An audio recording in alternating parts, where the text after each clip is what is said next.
I used to be a guy who was experiencing the world, and now I feel like the world and the universe experiencing a guy.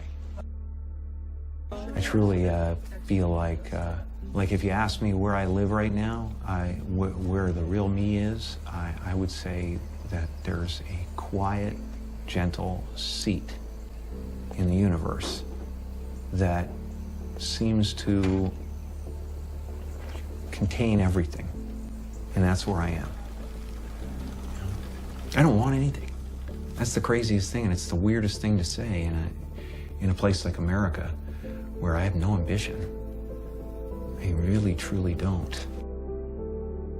This vehicle that's traveling through space, trying to like grasp onto stuff, like fucking countries and religions, and I find it all so abstract. Why am I an American? Why am I Canadian? What is that? What does that mean? Somebody put a line down and said, this is that. You know, we're so much more. And we like are born into a family. So we're told what our family name is, and then your parents choose a name and they say, your name will be Joel. It means the awesomeness of Yahweh, you know, and you have to live up to that, dude. And we're counting on you not to make us look bad. And you're going to go to Harvard, and you're going to be a doctor, and you're going to be, and by the way, you're a Catholic, or you're a Jew, or you're, you know, whatever you are. It's like everything is so, are these abstract structures that you're given. And it's supposed to hold you together somehow, you know? And I've just given them up, you know? And I don't need to be held together. I'm fine just floating through space like Andy, you know, just flying 6,000 miles an hour around the sun, you know, balancing on tectonic plates that are floating on lava, you know, ready for the end times to occur and whatever the hell is going to happen. I'm just great. That's all great. That's all great. Every time you open your mouth, you learn something about yourself. Especially when you play characters, because when you improvise, the choices you make are always very revealing of who you are. He came from alcoholic grandparents. Because there's really nothing in there but the truth. Where did this character come from? What is the dirt that the pearl is built around? And the pearl is the personality that you build around yourself as a protection against that thought. If they ever find out that I'm worthless, if they ever find out that I'm not enough, I'll be destroyed. At some point, when you create yourself to make it, you're going to have to either let that creation go and take a chance on being loved or hated for who you really are, or you're going to have to kill who you really are and fall into your grave grasping onto a character that you never were. I don't have to go anywhere. That's fascinating to me now. The disappearing. Because the younger you starting out and trying to make it definitely had a different thing. So where did that transition take place? Somewhere in the middle of absolute confusion, absolute disappointment, absolute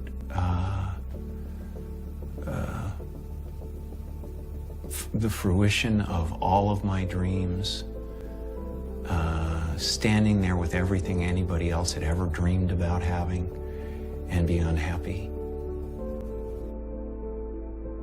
I'm the guy who wrote the $10 million check to himself and had it come to fruition.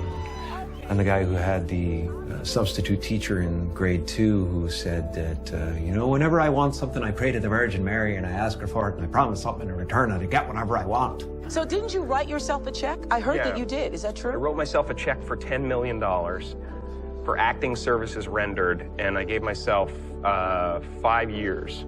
My dad could never afford a bicycle, so I went, okay. And I went home and I prayed for a bicycle and promised I'd say the rosary in return, and then I got a bicycle. Showed up in my living room.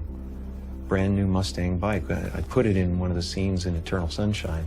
A Mustang bike with a banana seat. Just before Thanksgiving 1995, I found out that I was going to make $10 million. So you visualized? From then on, it was whenever I wanted something to happen, I manifested it. I used to open my arms. I used to sit up there, you know, and open my arms and imagine a giant funnel of gifts would come right into from the universe. Yes. Honest to God, you could, you know, cut to me there. I'm like this, and if nothing else, it made me feel more positive about where I was. I drove down from Mulholland Drive every night, you know, that I went up there, feeling that I was one of the biggest actors in Hollywood. I was doing wonderful work that made people happy. I was, you know, I owned all that. That was it. You know, I guess, you know, what I own, when you think about it, is my faith. Yeah. That's what I own. Seen mountains move in my life, so I've had just endless gifts, and they've all been things that I have at some point sat and made myself believe were possible. It's our intention. Our intention is everything. Nothing happens on this planet without it. Not one single thing has ever been accomplished without intention. Total believer. Yeah, I believe in manifestation. I believe in, you know, putting a rocket of desire out into the universe, and you get it when you believe it. You get it when you believe you have it, and that's the key. Is like people still, they sit around going, when's it going to come, when's it going to come, when's it going to come, when's it going to come, and that's the wrong way. You're facing the wrong way, you're facing away from it. You have to go, it's here, it's here, it's here. Just this, an insane belief in my own ability to manifest things. Insane belief, you know, that I think it's ultimately complete sanity, but I believe we're creators. And I believe we create with every thought and every word. Every moment is pregnant with the next moment of your life. Who are ready and able to do beautiful things in this world. And after you walk through those doors today, you will only ever have two choices: love or fear. Choose love, and don't ever let fear turn you against your playful heart. Now, fear is going to be a player in your life. But you get to decide how much. You can spend your whole life imagining ghosts, worrying about the pathway to the future, but all there will ever be is what's happening here, and the decisions we make in this moment, which are based in either love or fear. So many of us choose our path out of fear disguised as practicality.